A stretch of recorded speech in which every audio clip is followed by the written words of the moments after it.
You know how to push his buttons, my mother whispered, while I sat on the bathroom floor at 14, pressing a cold washcloth to my ribs. That was the sentence I grew up hearing. Not, "Are you okay?" Not, "He had no right."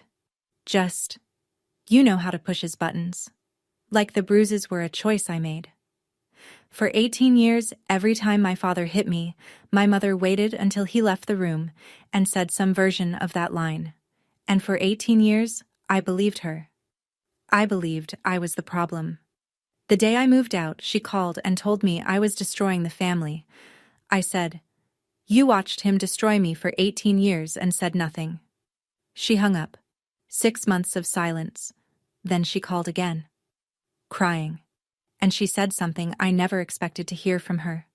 It wasn't an apology, it was bigger than that. And it changed everything. Before I go on, if this story resonates with you, please take a moment to like and subscribe, but only if you genuinely connect with what I'm about to tell you. Drop a comment and let me know where you're watching from and what time it is where you are. My name is Megan. I'm 24. I'm a nurse at a small community hospital in Ohio. Now let me take you back to the summer I turned 14. The summer I finally understood that my mother was never going to protect me. If you drove past our house on Maple Ridge Lane, you'd think you were looking at the most American family on the block. White colonial with black shutters. A lawn so even it looked like Richard Moore mowed it with a ruler. Which, honestly, he might have. There was always a flag on the porch, always a wreath on the door that matched the season, and always a Ford F-250 in the driveway, washed every Saturday morning before anyone else on the street was awake. My father was a deacon at Grace Baptist Church. He owned a small construction company, about 15 guys, mostly commercial renovations and municipal contracts. He coached Little League for 3 years, not because he loved baseball, but because the parents on the bleachers were the same people who sat on the town zoning board. Everything Richard Moore did had an audience, and every audience had a purpose. My mother, Linda, was the woman who always showed up to potluck with a warm casserole and a cardigan buttoned to the collar. Hair pinned, smile soft, voice low. She called every man sir and every woman sweetheart. And if you'd asked anyone in town to describe her, they would have said, devoted wife, good Christian woman. And then there was me, the quiet girl in the third pew every Sunday, sitting between my parents with my hands folded on my lap, wearing long sleeves in July. Nobody asked why. Not once. Not the Sunday school teachers, not the neighbors, not the women who told my mother what a beautiful family she had. Nobody looked past the flag on the porch, or the mowed lawn, or my father's handshake. Firm enough to make men respect him, gentle enough to fool everyone else. If you'd driven past our house, you would have been wrong about us. Everyone was. The first time I remember it clearly, I was 10. I'd forgotten to wash the dishes after dinner. Not refused. Forgotten. I was doing homework at the kitchen table and the plates were still in the sink when my father came back from the garage. He didn't yell. That's what people never understand. Richard Moore didn't raise his voice. He pulled his chair back from the table slowly, set both hands flat on the wood, and said, in that low, even tone that still makes my spine lock, "Come here." The bedroom door closed. What happened behind it? I'm not going to describe. I'll just tell you that the next morning, I counted 3 bruises below my ribs on the left side, and I learned to wash the dishes before I sat down to do anything else. What I remember most isn't the pain. It's what came after. My mother walked into my room maybe 20 minutes later after his truck pulled out of the driveway. She sat on the edge of my bed. She didn't look at the bruises. She looked at my face, and she whispered, "You know Daddy doesn't like dirty dishes. Why do you keep pushing him?" Like I had pressed a button. Like what happened to me was a natural consequence of my own carelessness. I was 10. My brother Ethan was 4 at the time. He was in the living room watching cartoons while it happened. My father never touched him. Not once, back then. Ethan was the son, the one who carried the name, the one my father called Buddy, and took to job sites on Saturdays.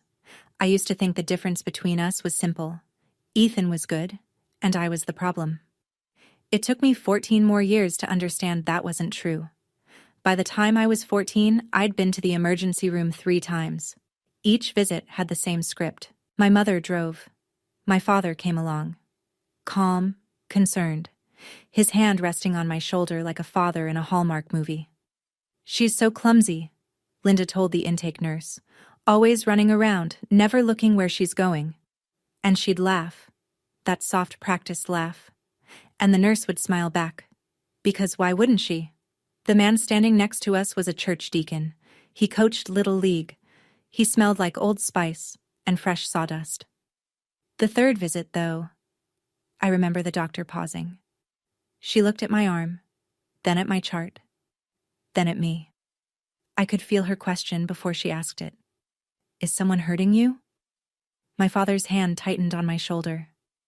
Not hard enough for the doctor to see, just hard enough for me to feel.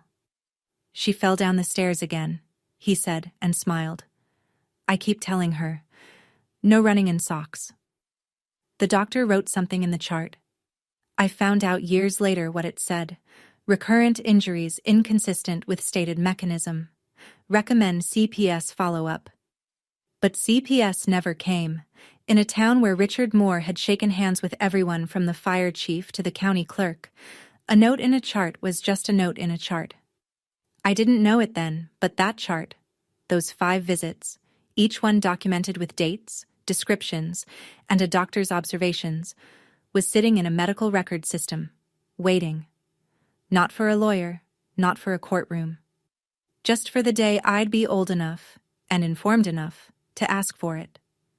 That day was still 10 years away. But the paper trail had already begun. At 16, I got a part-time job at the pharmacy on Grant Street. I didn't ask my father's permission. I asked my school counselor to sign the work permit, told him it was for college savings, and started bagging prescriptions 3 afternoons a week at $9.25 an hour. My father found out within a week. He didn't like it. Not because he cared about my schedule, but because a girl with her own paycheck is a girl with options, and Richard Moore did not raise his children to have options he didn't control. "No daughter of mine needs to work," he said at dinner. His voice was pleasant. His eyes weren't. "People will think I can't provide." I kept the job. I kept every dollar in a shoebox under my bed, tucked behind a stack of old textbooks. By the end of 6 months, I had $412, enough for a security deposit on the smallest apartment in the county, if I ever needed one. My mother saw the shoebox once.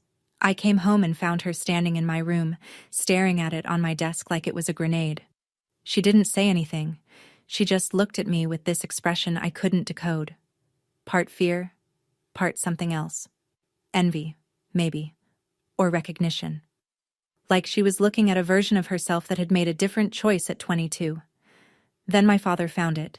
He took every dollar, counted it at the kitchen table in front of me, folded the bills into his wallet, and said, "Money earned under my roof belongs to this household." I didn't cry that night. I lay in bed, staring at the ceiling, and I started hiding cash inside a tampon box in the bathroom cabinet, and I started counting days. At 17, I had saved enough for a deposit and first month's rent on a studio apartment 2 towns over. I'd been accepted into the nursing program at the community college. I applied without telling anyone, used the school library computer, and had the acceptance letter sent to a P.O. box I'd rented for $11 a month. But mail is a fragile thing in a house where one person controls everything. The day the second copy of my financial aid summary arrived, the one I'd accidentally had sent to the house, my father was the one who opened the mailbox. He brought the envelope to dinner, set it next to the salt shaker. Didn't mention it until we were all seated, forks in hand, steam rising from the mashed potatoes my mother had spent an hour making. "What's this?" he asked. His voice was conversational, almost curious. I looked at the envelope. My stomach dropped. "It's mine," I said. He opened it slowly, read it. Then he looked at me, not angry, not yet, and said, "You think you're leaving?" It wasn't a question. "Nobody in this family makes a decision without going through me," He tore the letter. Slowly. One clean rip down the middle, then another. 4 pieces, laid neatly beside his plate like a place setting. My mother cut her meat. Ethan, 11, small for his age, stared at his plate. Nobody spoke. After dinner, I went to my room and called the admissions office from under my blanket. "I need a replacement copy," I whispered. The original was damaged. The woman on the other end paused, then gently, "We'll send a new one to whatever address you'd like, sweetheart." I gave her the P.O. box number. I left on my 18th birthday. My father was at a job site. I'd checked his schedule the night before. A commercial renovation 40 minutes away. Wouldn't be back until 6. My mother was in the kitchen. I had 2 suitcases, a backpack, and my friend Rachel's Honda idling at the curb. I carried the first suitcase down the stairs and my mother didn't turn around. She was standing at the counter, her back to me, washing a dish that was already clean. "If you leave," she said, "who's going to help me with dinner?" It wasn't really about dinner. I know that now. It was the only way Linda Moore knew how to say please don't go without admitting why she needed me to stay. If I was in the house, I was the lightning rod. If I left, the lightning would have to land somewhere else. I set the suitcase by the door and walked to Ethan's room. He was sitting on his bed, 12 years old, trying not to cry. I knelt in front of him and held both his hands. "I'm going to come back for you," I said. "I promise." He nodded. He didn't ask me to stay. Even at 12, he understood that staying meant something worse than missing me. I hugged him, picked up my bags, walked to the front door. My mother never turned around, but when I got to Rachel's car and looked back at the house, just once, I saw her standing behind the living room curtain, one hand pressed flat against the glass, watching. For 1 second, the curtain stayed open. Then it fell. That was the last time I saw my mother for 6 months. 3 weeks after I left, I was sitting on the floor of my studio apartment, mattress on the ground, 1 lamp from Goodwill, curtains I'd bought at the AITA clearance rack for $7. And for the first time in my life, I noticed something. Silence.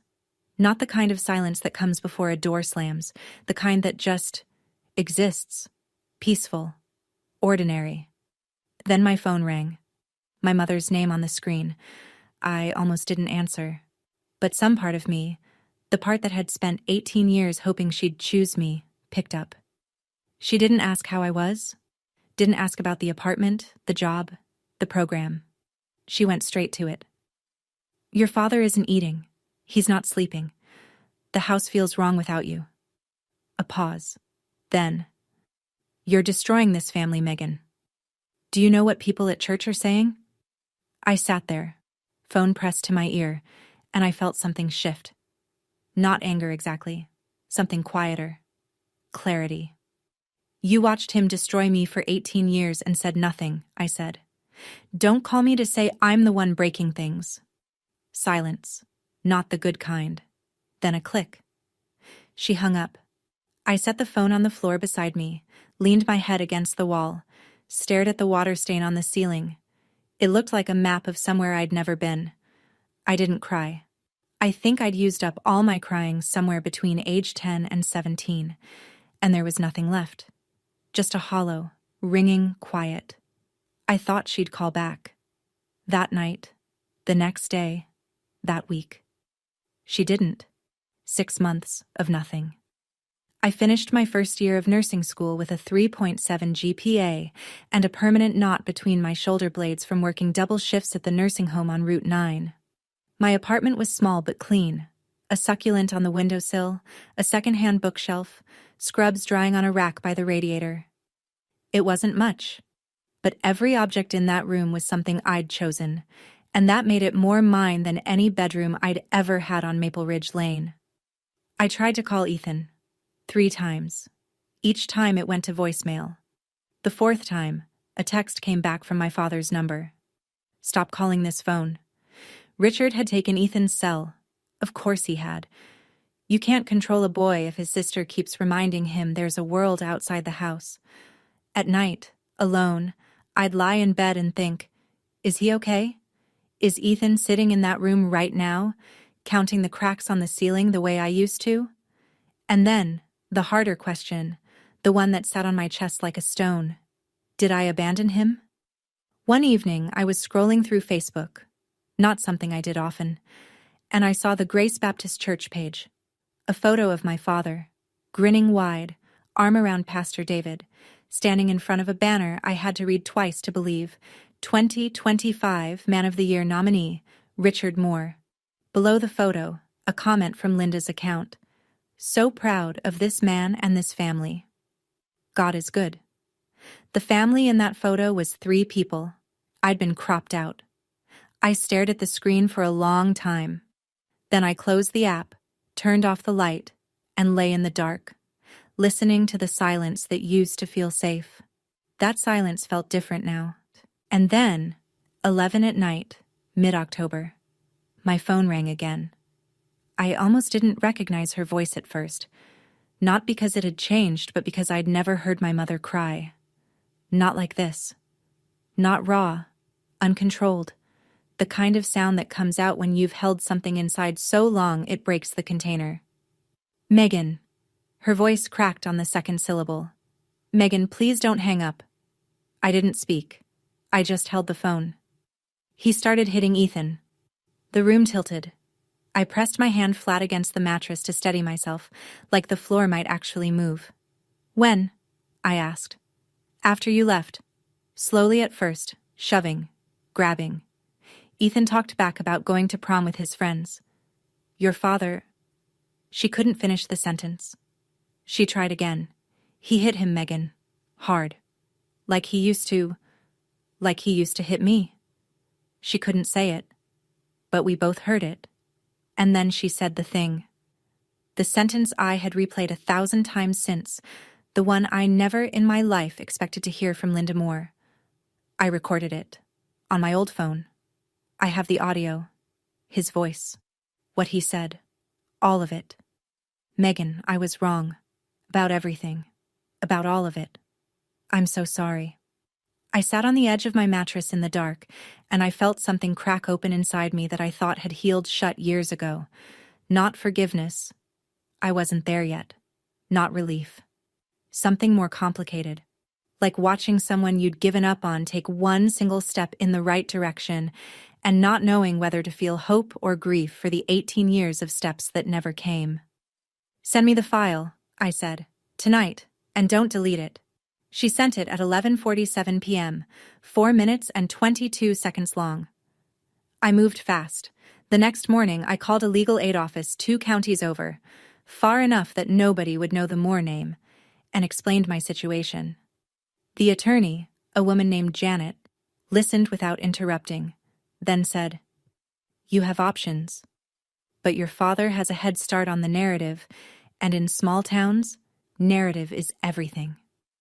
She was right, because while I was making phone calls and researching restraining orders, Richard was doing what Richard does best, managing the story.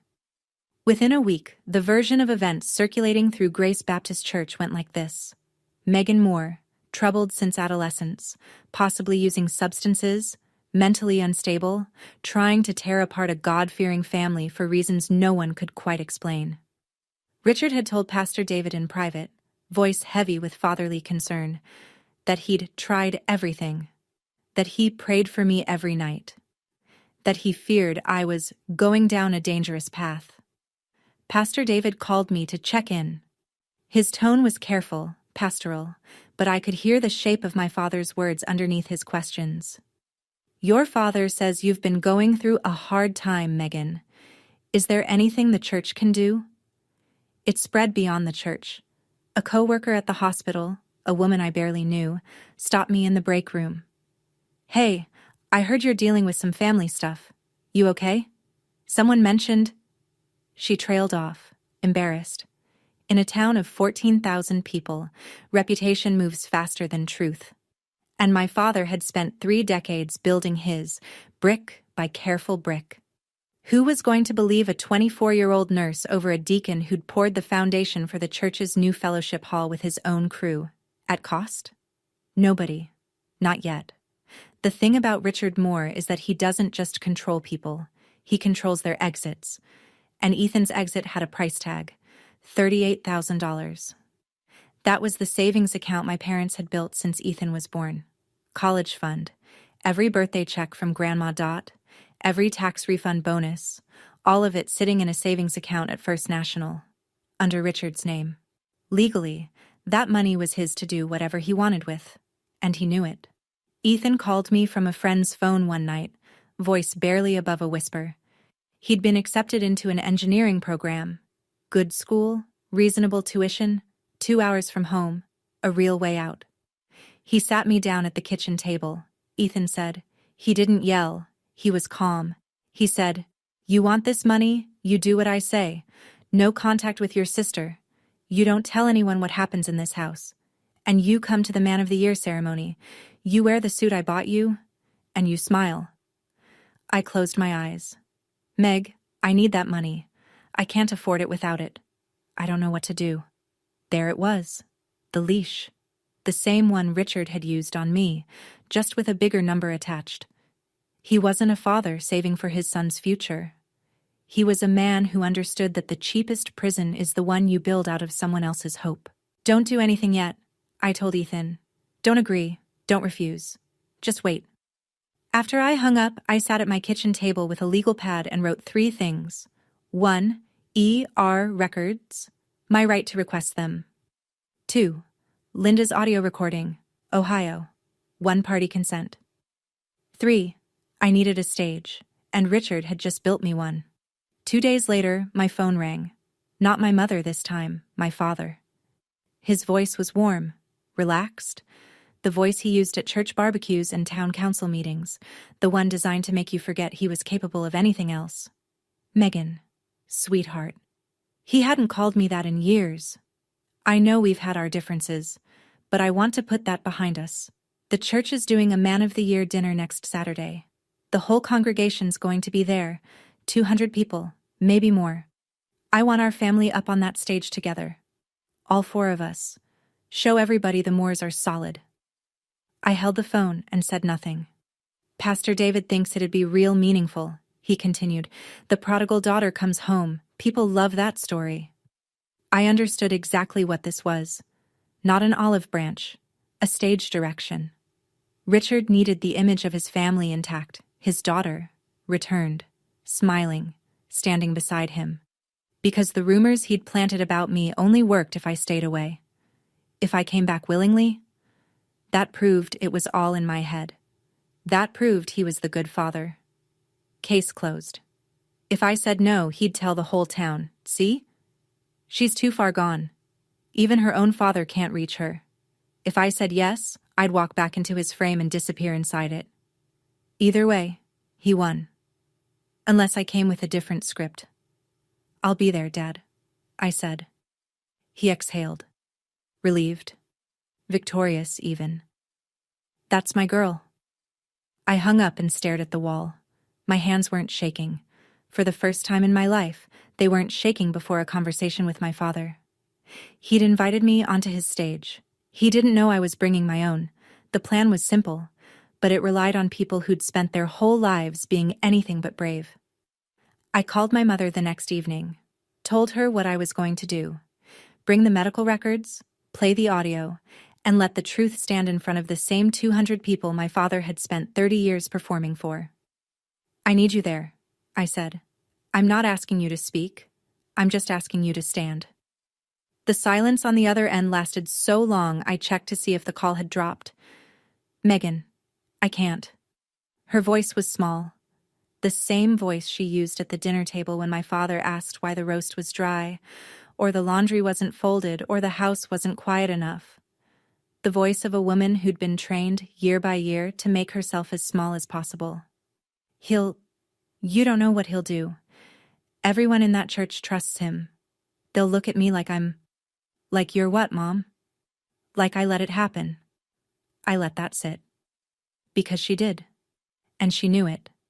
And that knowledge was either going to paralyze her or push her forward, and I couldn't make that choice for her. "You did let it happen," I said. Not to be cruel. Because it was true. And if we were going to stand in a room full of people and tell the truth, We had to start by telling it to each other. But you also pressed record. And that matters. Another silence. Longer. I'll try, she whispered. I'll try to be there. I hung up knowing that try wasn't a promise. My entire plan depended on a woman who'd spent 28 years learning how to disappear, and I was asking her to be visible. The next morning, I drove to the county hospital where I'd been taken 5 times before the age of 16. I knew the building. I knew the system. I was a nurse. I'd spent 2 years working inside healthcare records infrastructure, and I knew one thing with absolute certainty. Under AITA, every patient has the legal right to request their own medical records. No court order needed. No lawyer required. Just a signed authorization form and valid ID. The Health Information Management Office was in the basement. Fluorescent lights, beige carpet, a desk stacked with file boxes. The woman behind it was in her 60s, reading glasses on a chain, name tag that said, Barb. I need copies of my records, I said. Emergency department visits. All of them. She looked at my ID, typed my name, and paused. Then she took off her glasses and looked at me. Really looked. The way nobody in this town had looked at me when I was 10, or 12, or 14. I remember your name, she said quietly. 5 ER visits before you turned 16. I always wondered what happened to you. I didn't answer that. I didn't need to. Standard processing is 7 to 10 business days, she said. The dinner you're talking about, the one at Grace Baptist? I hadn't told her about the dinner. She shook her head slightly. Small town, honey. Everybody knows about that dinner. She turned back to her computer. I'll have these ready by Thursday. Thursday was 2 days before the ceremony. I walked out with a receipt and a timeline. The records would show 5 visits, 3 with the same notation.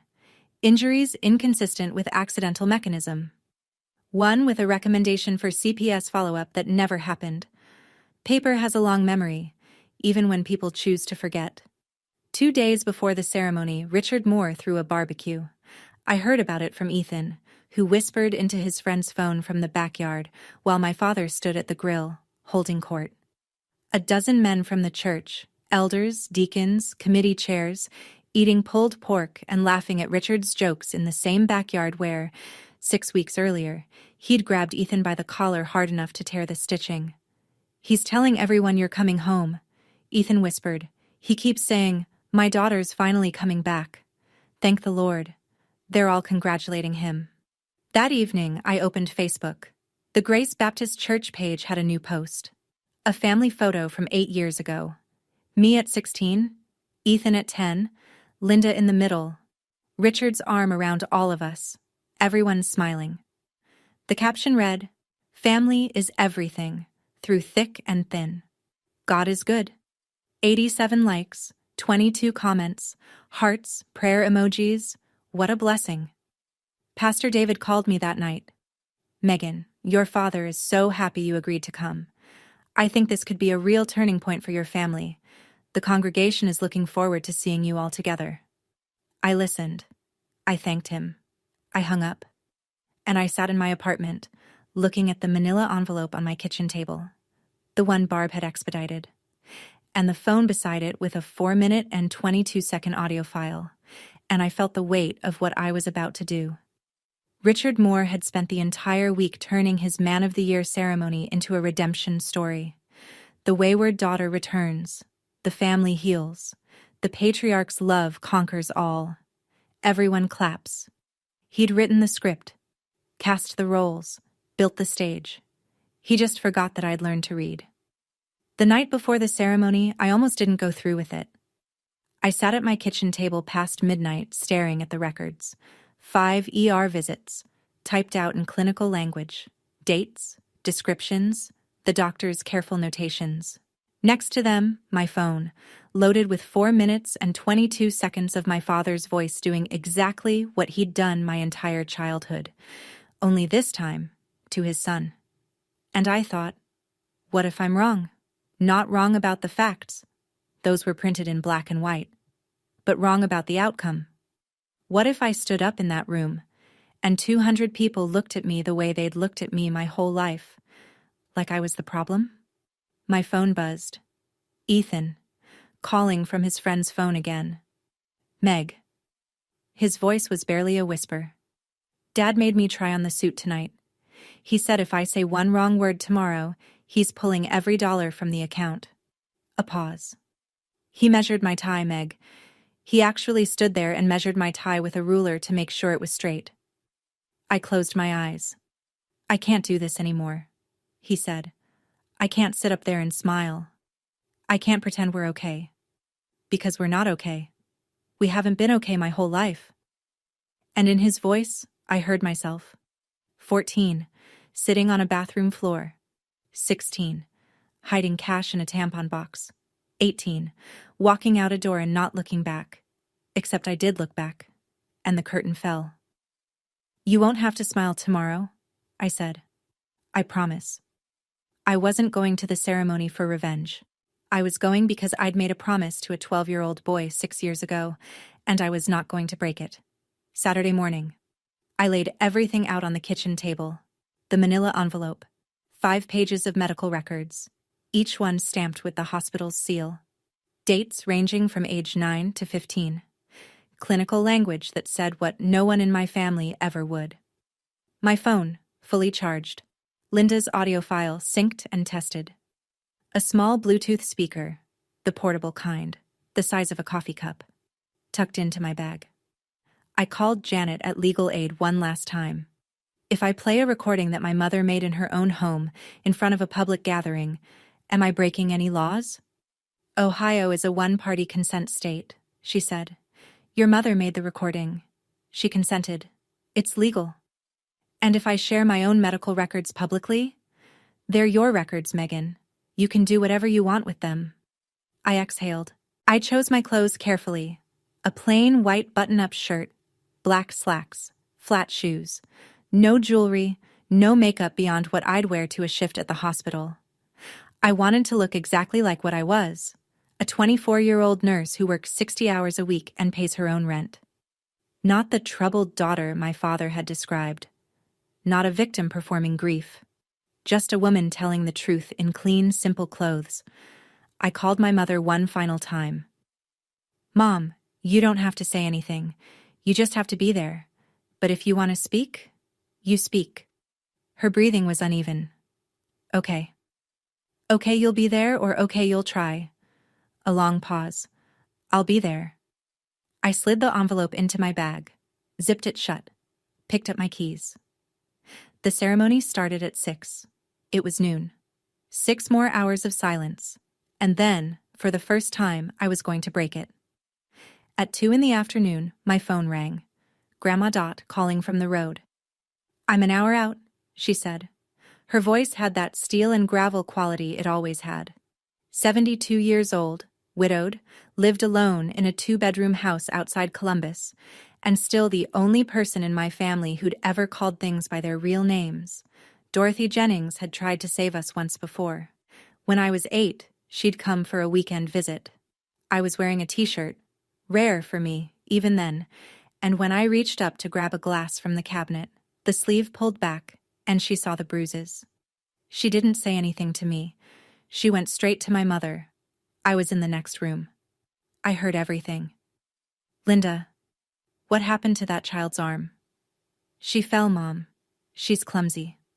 Linda, I gave birth to you. Don't lie to me. My mother cried. But she didn't leave. Dot called CPS herself. A caseworker came, asked some questions, and left. My father handled it. The same way he handled the ER reports, the same way he handled everything. With handshakes, with charm, with the quiet machinery of a man who knows everyone in a small town. After that, Dot was no longer welcome at the house on Maple Ridge. 16 years later, she was driving 2 hours on a Saturday afternoon to sit in a folding chair at the back of a church fellowship hall and watch her granddaughter do what she couldn't. I've waited 16 years for someone to do what I didn't have the power to do, she said over the phone, her voice steady. I will be in that room, Megan. Whatever happens, I will be there. I told her I loved her. She told me to drive safe. That was enough. The fellowship hall at Grace Baptist Church smelled like carnations and lemon polish. Round tables draped in white linen, paper programs at each seat, gold lettering, a cross at the top, and in the center, Man of the Year award, honoring Richard Moore. A podium at the front with a microphone, flanked by 2 flower arrangements and a banner that must have cost $300. The banner read, Faith, Family, Service. I almost laughed. 200 people filled the room. Church elders, their wives, families from the congregation, business associates, a few local officials. The kind of crowd that runs a small town, not by law, but by handshake. My father knew every person in that room. He'd built a deck for one, donated materials for another's garage, sponsored a third's daughter on a mission trip. Every favor was an investment, and tonight was his dividend. Richard stood near the front table in a navy suit, red tie, gold cufflinks that caught the light when he gestured, which he did often, because Richard Moore speaks with his whole body when there's an audience. Linda stood beside him in a pale floral dress, hands clasped in front of her, eyes lowered. Ethan sat stiffly in a chair that looked like it might swallow him, wearing a suit he clearly hadn't picked out, his tie measured to military precision. I walked in at 6:15, alone. Richard saw me from across the room. His face lit up, for the audience's benefit, and he crossed the hall with his arms open. There she is. Everyone, my daughter's here. He hugged me. 200 people watched. A few clapped. I didn't return the hug. I didn't pull away either. I just stood still, arms at my sides, feeling his hands on my back. In my bag, the manila envelope pressed against my hip. Dot sat at a table in the back, watching. At 7 o'clock, Pastor David stepped to the podium. Tonight we honor a man who has served this church and this community with unwavering dedication. A man of faith, a man of family, a man whose hands have literally built the walls around us. Laughter, applause. Please welcome our Man of the Year, Richard Moore. Standing ovation. 200 people on their feet. My father walked to the podium the way he walked into every room, shoulders square, chin up, eyes sweeping the crowd like a man surveying land he owned. He gripped the podium and smiled. Thank you, Pastor David.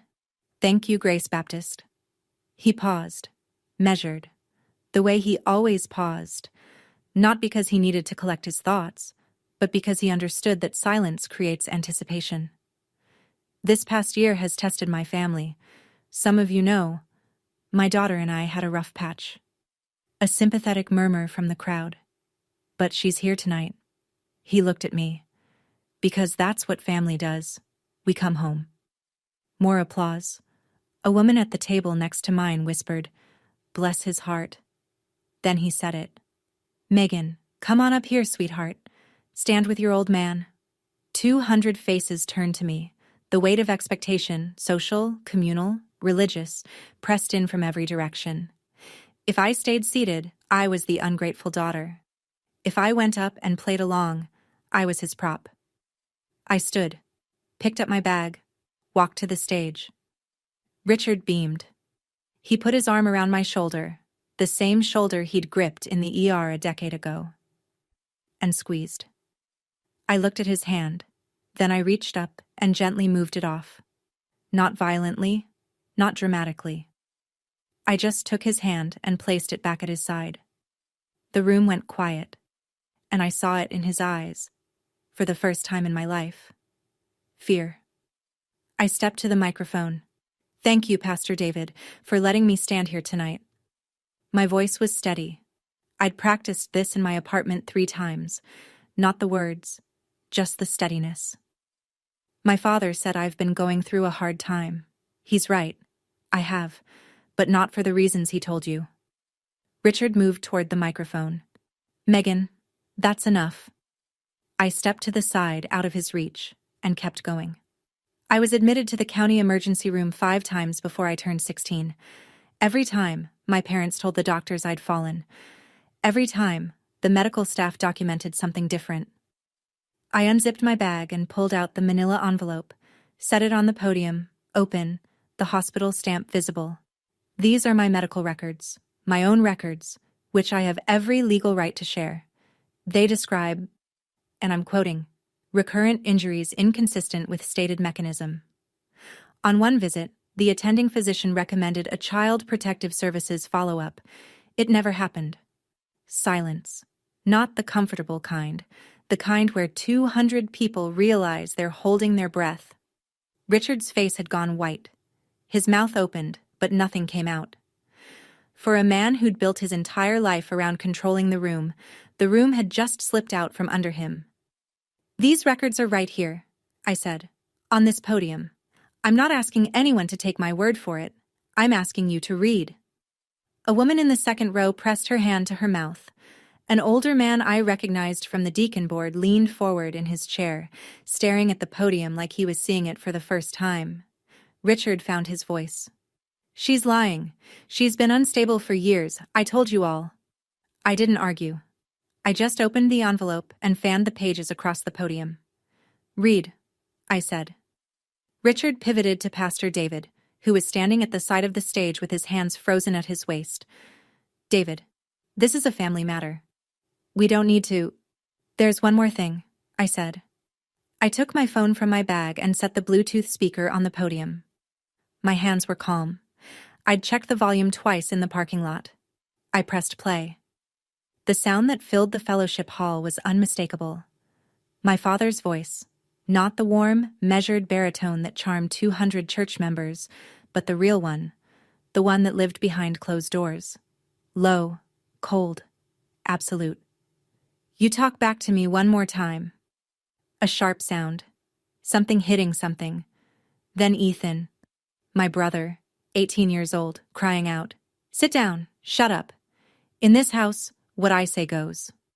4 minutes and 22 seconds. The speaker wasn't loud, but in a room that quiet, it didn't need to be. Every word reached every table. Every gasp was audible. A mother near the back pulled her young son closer. One of the deacons, a man who'd been at the barbecue 2 days earlier laughing at Richard's jokes, stood up and walked out without a word. I stopped the recording. This was recorded by my mother, Linda Moore, in our family home. Last month. Under Ohio law, she had every right to record it. She was present. She consented. I looked at the room. Some faces were stunned. Some were crying.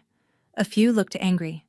At me, maybe, or at themselves for not seeing it. One woman near the front was shaking her head slowly, over and over, like she was trying to unsee something. Richard gripped the edge of the podium. You can't, that's private, that's my family. It stopped being private, I said, when it left bruises. A chair scraped at the back of the room. My grandmother stood up. 72 years old, gray cardigan, no-nonsense flats, the kind of woman who irons her napkins and doesn't suffer fools. She didn't walk to the stage. She didn't need to. Her voice carried. My name is Dorothy Jennings. I'm Linda's mother. 16 years ago, I saw bruises on my granddaughter's arms and I called Child Protective Services. Nobody followed up. Because Richard Moore knows everybody in this town, and everybody in this town wanted to believe the lawn was as perfect as it looked. She paused, looked around the room, slowly, deliberately, making eye contact with people she'd known for decades. You all shook his hand every Sunday, I don't blame you, but now you know. She sat down. And then Ethan stood. My brother, 18, thin, still wearing the suit Richard had picked out, and the tie Richard had measured, rose from his chair with his hands trembling at his sides. The room turned to him. I'm Ethan, he said. His voice shook, but he didn't stop. I'm 18, and my dad hits me. My sister is telling the truth. He didn't elaborate. He didn't need to. He sat back down, and I saw his hands gripping his knees under the table, white-knuckled, holding himself together. Then Linda stood. My mother, who had spent 28 years sitting, standing, walking, breathing within the perimeter of what Richard Moore allowed, stood up in the third row of a church fellowship hall in front of 200 people and said 6 words. I was silent too long. She's right. Then she pressed her hands to her face and cried, 3 people, 3 generations, and a room full of witnesses who could never unhear what they'd just heard. Pastor David stepped forward. He stood at the side of the stage for a long moment, his hand on the back of a chair, looking at the floor. When he looked up, his face carried something I hadn't expected. Not shock, but shame. The quiet, specific shame of a man realizing he'd been standing 3 feet from the truth and looking the other way. Richard, he said.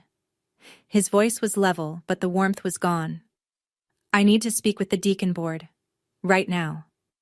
Richard tried once more. He reached for David's arm, dropped his voice to that intimate, reasonable murmur he'd perfected, the one that had diffused every inconvenient question for 30 years. David, listen to me. This is a misunderstanding. My family's going through a rough...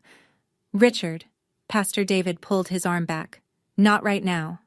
The room shifted. Not all at once. Not a movie-style moment where everyone stands and claps. It was slower than that, and messier. Some people stared at their plates. Some whispered to each other. A woman I didn't know, mid-50s, glasses, the kind of face you'd see behind a library counter, walked over to me, touched my arm, and said, I'm sorry, sweetheart, I didn't know. Now you do, I said. A few of Richard's closest friends, the barbecue men, the ones who'd heard his version of events for years, sat frozen. One of them got up and left without speaking to anyone. Another stared at Richard with an expression I recognized, the look of a man rearranging everything he thought he knew. Not everyone believed me that night. Some never would. But enough did. I stepped off the stage, walked to Ethan, took his hand. Linda followed. We left through the side door, and I didn't look back. 72 hours. That's how long it took for the life my father had built to come apart. 24 hours after the ceremony, the deacon board met. I wasn't in the room, but Ethan heard from a friend whose father was on the board. The vote to remove Richard from his position was unanimous. Not a single voice in his defense. The same men who'd eaten his pulled pork and laughed at his jokes sat in a circle and voted him out without debate. 48 hours. The 2 largest contracts Richard's company depended on, both sourced through church connections, were canceled. The first was a $180,000 renovation of the church's east wing. The second was a $95,000 community center project for the county, referred by a deacon's brother-in-law. Both pulled out with the same polite, devastating language. We feel it's best to go in a different direction at this time. 72 hours. I drove Linda and Ethan to the county courthouse. We filed for a temporary restraining order. The petition included my medical records, the audio recording, and a sworn statement from Ethan. The judge reviewed it in chambers. Not a dramatic courtroom scene, just a tired woman in a small office reading through pages and listening to 4 minutes of audio on her laptop speakers. She granted the order before lunch. Richard Moore was barred from coming within 100 yards of his wife, his daughter, and his son. He was ordered to vacate the house on Maple Ridge Lane. The house, it turned out, had both their names on the deed. Linda had been on the title since they purchased it in 1998. Richard had acted like he owned it alone for 26 years. He didn't. He packed 2 bags and moved into a rental on the other side of town. The lawn on Maple Ridge was already getting long. The day after the restraining order was granted, Richard walked into First National Bank and withdrew every dollar from Ethan's savings account.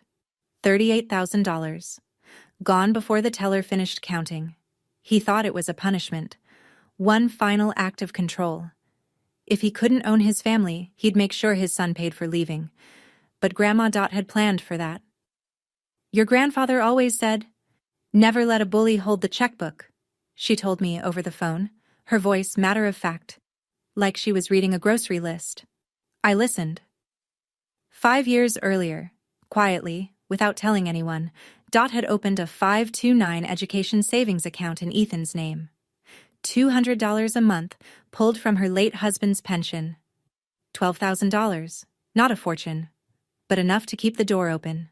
And then the church did something I didn't expect. Within a week of the ceremony, a group of women from Grace Baptist, the same women who'd brought casseroles to our house, who'd told my mother what a beautiful family she had, organized a scholarship collection for Ethan. They passed an envelope at the Sunday service. They posted about it on the church Facebook page. They sent checks in the mail.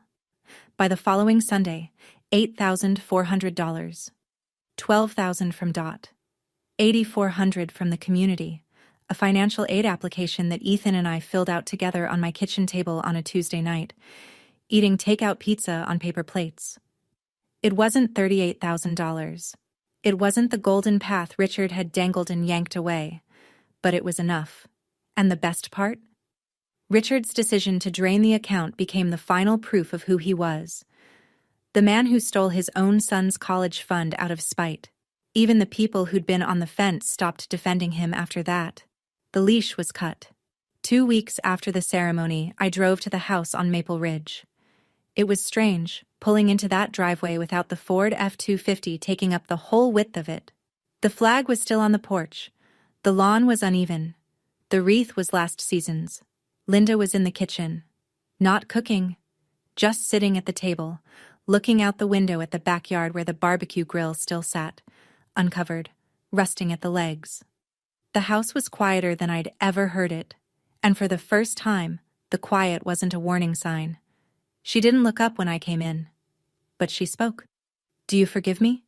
I pulled out the chair across from her, sat down, looked at my mother, really looked at her, and saw a woman I was still learning how to see. Not the villain, not the hero. Just a person who had been afraid for so long that fear became her personality, and silence became her language, and by the time she found her voice, her daughter had already grown up without one. "I don't know," I said, "and I don't need to know right now." Her face crumbled. "But you stood up," I said. "In that room, in front of everyone, you stood up, and that's the first step." I didn't hug her. I wanted to. Some part of me, the 10-year-old part, the part that had waited in a dark bedroom for her to come back and say it wasn't your fault, wanted to. But I wasn't that girl anymore, and pretending I was would have been a different kind of lie. So I just sat there, beside her, in the kitchen that used to feel like a trap, and now just felt like a kitchen. We didn't say much. That was enough. A year later, the house on Maple Ridge Lane looked different. Not renovated. Linda didn't have the money for that. But the wreath was new. The lawn was mowed, a little unevenly, by Ethan when he was home on weekends. And the refrigerator, the same white Kenmore that had held my father's beer and my mother's leftovers for 20 years, now had a photo of Ethan on it, grinning in a college sweatshirt standing next to a girl I hadn't met yet. My photo was up there, too. A selfie I'd sent Linda, me in my scrubs after a 12-hour shift, tired but smiling. She'd printed it at the CVS and stuck it next to Ethan's with a daisy magnet. It was the first time a picture of me had been on that refrigerator. I was 25. Ethan was doing okay. Not Harvard, not the grand plan Richard had weaponized. A solid community college near Dot's house, engineering track, a part-time job at a hardware store that gave him an employee discount on tools he actually wanted. He called me every Thursday. We mostly talked about nothing. It was the best part of my week. Linda was in therapy. She'd gotten her driver's license, her first, at 50 years old. The day she passed the test, she sent me a photo of herself holding the card, and her smile was the most genuine expression I'd ever seen on her face. We met every other week for coffee. Some visits were good, some were quiet, some were hard. But they existed, and that was more than I'd had for 18 years. Richard lived alone in a one-bedroom rental across town. He'd lost the deacon seat, the contracts, the house, and the story he'd told himself about who he was. Some people still believed him, but fewer every month. He never apologized. I stopped waiting for him to. I'm not telling you this story to teach you something. I'm not a therapist. I'm not a life coach. I'm a nurse who works 60 hours a week and owns one nice pair of shoes. I'm telling you because for 18 years I thought I was the problem. I thought that if I were quieter, softer, more careful, if I could just stop pushing his buttons, my father would stop hurting me. And the person who should have told me that wasn't true was standing right there the whole time, whispering the opposite. So if anyone listening to this right now is sitting in a room where someone keeps telling you that you're the reason things are broken, you're not. You were never the reason. Silence isn't loyalty. Leaving isn't betrayal. And you never owe your image to someone who shattered yours. My mother was wrong for 18 years. But she was right once, the night she pressed record. And that one act of truth, late as it was, changed the course of 3 lives. I don't know if I'll ever fully forgive her. Forgiveness isn't a light switch. It's not something you decide once and it's done. It's more like physical therapy. Some days you make progress. Some days it hurts more than the day before. And you show up anyway because the alternative is staying broken. My name is Megan. I'm 25 now.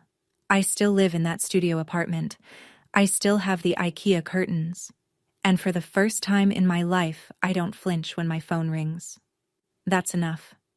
Thank you for staying until the end. If this story touched you, like and subscribe. It helps more people hear it.